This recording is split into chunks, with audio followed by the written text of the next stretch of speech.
Kannur ഡിസ്ട്രിക്റ്റിലെ hidden spot എന്നും പറഞ്ഞിട്ട് ഇൻസ്റ്റയിൽ ഞാൻ ഒരു വീഡിയോ കണ്ടതാണ്.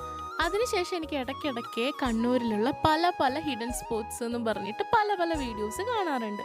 അങ്ങനെ ഞാൻ തലശ്ശേരിയിൽ അടുത്ത് കണ്ട ഒരു സംഭവമാണ് അന്തോളിമല എന്ന് പറഞ്ഞിട്ടുള്ളൊരു പ്ലേസ്. ആദ്യമായിട്ടാണ് ഞാൻ ഈ ഒരു പ്ലേസിനെ കുറിച്ച് അറിയുന്നത്. ഗൂഗിൾ മാപ്പൊക്കെ ഇട്ട് സ്റ്റാർട്ട് ചെയ്തെങ്കിലും അവിടെ എത്താറായപ്പം ചെറുതായിട്ട് അതൊരു പണി തന്നു. അത് കാണിച്ച വഴിയായിരുന്നില്ല, അതിൻ്റെ ഓപ്പോസിറ്റ് വഴിയിലൂടെയായിരുന്നു പോവേണ്ടിയിരുന്നത്. ഇൻസ്റ്റയിൽ കണ്ടത് കുറെ മഞ്ഞൊക്കെ മൂടിയിട്ടുള്ള ഒരു വീഡിയോ ആണെങ്കിലും 11 മണിക്ക് അവിടെ എത്തിയത് കൊണ്ട് തന്നെ ഞാൻ തീരെ അത് എക്സ്പെക്റ്റ് ഒന്നും ചെയ്തിട്ടുണ്ടായിരുന്നില്ല.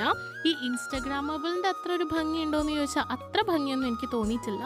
പക്ഷെ നല്ലൊരു പീസ്ഫുൾ ആയിരുന്നു. ഞാനിവിടെ എത്തിയ സമയത്ത് ആരും തന്നെ അവിടെ ഉണ്ടായിരുന്നില്ല.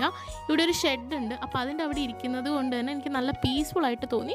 ഒരു നല്ല സ്പോട്ടൊക്കെ തന്നെയാണ്. അവിടെ നിന്ന് ഇറങ്ങിയിട്ട് നേരെ ഫുഡ് കഴിക്കാൻ പോയത് നാഷണൽ ഹോട്ടലിലാണ്. തലശ്ശേരിയിൽ ഫസ്റ്റ് ടൈമാണ് ഞാനിവിടെ പോകുന്നത്. ഇവിടെ ഇഷ്ടം പോലെ ഫിഷ് വെറൈറ്റീസ് ഉണ്ട് ആൻഡ് ഇറ്റ്സ് വെരി ടേസ്റ്റി. അങ്ങനെ ഫുഡൊക്കെ കഴിയുമ്പോഴേക്കും ഒരു മഴയൊക്കെ കഴിഞ്ഞിട്ടുണ്ടായിരുന്നു.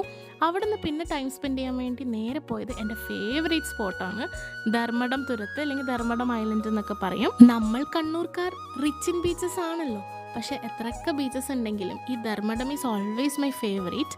പിന്നെ അവിടെ നിന്ന് ഞാനൊരു ഡാൻസ് റീലൊക്കെ എടുക്കാൻ വേണ്ടി നോക്കി. ഇതങ്ങനെ പ്രിപ്പയർഡ് ആയിട്ട് പോയി എടുത്തതൊന്നുമല്ല. ഈ പാട്ട് കുറച്ച് സമയമായിട്ടുണ്ടായിരുന്നു എൻ്റെ തലയിൽ കിടന്ന് ഇങ്ങനെ ഓടുന്നു. അപ്പോൾ പിന്നെ പറ്റിയ ലൊക്കേഷനും എൻ്റെ കോസ്റ്റ്യൂംസ് ഒന്നും ഞാൻ ഒന്നും നോക്കിയില്ല, ഒരുങ്ങിയിട്ട് ഒന്നും ഉണ്ടായിരുന്നില്ല. ഈ ലൊക്കേഷൻ ഉള്ളത് കൊണ്ട് മാത്രം ഞാൻ ഷടപടേന്ന് ഒരു റീൽ എടുത്തു. അങ്ങനെ ഭയങ്കര എഡിറ്റും കാര്യങ്ങളിലുള്ള വീഡിയോസൊന്നുമല്ല എൻ്റെ ഉള്ളത്, ഭയങ്കര റോ ആയിട്ടുള്ളതാണ്. ഇതാണ് റിയൽ ഫുട്ടേജസ് ഓഫ് അന്തോളിമലയും ഈ ധർമ്മടം ബീച്ചും. ആക്ച്വലി ഇത് രണ്ടും നല്ലൊരു ഹാങ് ഔട്ട് സ്പോട്ടാണ്. പെട്ടെന്നൊരു ഗെറ്റ് അവേ അല്ലെങ്കിൽ ഫ്രണ്ട്സിൻ്റെ കൂടെ ഒക്കെ ഹാങ് ഔട്ട് ചെയ്യാനൊക്കെ പറ്റിയ പ്ലേസസ് ആണ് ഇത് രണ്ടും. എനിക്ക് എന്തായാലും ഈ രണ്ട് പ്ലേസസും ഇഷ്ടമായില്ലെന്നല്ല, പക്ഷേ ഈ ഇൻസ്റ്റഗ്രാമബിൾ ആയിട്ടുള്ള സംഭവങ്ങൾ നോക്കി പോകുന്നവർക്ക് അല്ലെങ്കിൽ ആ വീഡിയോസൊക്കെ കണ്ടു പോകുന്നവർക്ക് ഇഷ്ടമാവുമോ എന്ന് ചോദിച്ചാൽ എനിക്കറിയില്ല. സോ ഇത്രയ്ക്ക് ഇന്നത്തെ വീഡിയോയിലുള്ളൂ.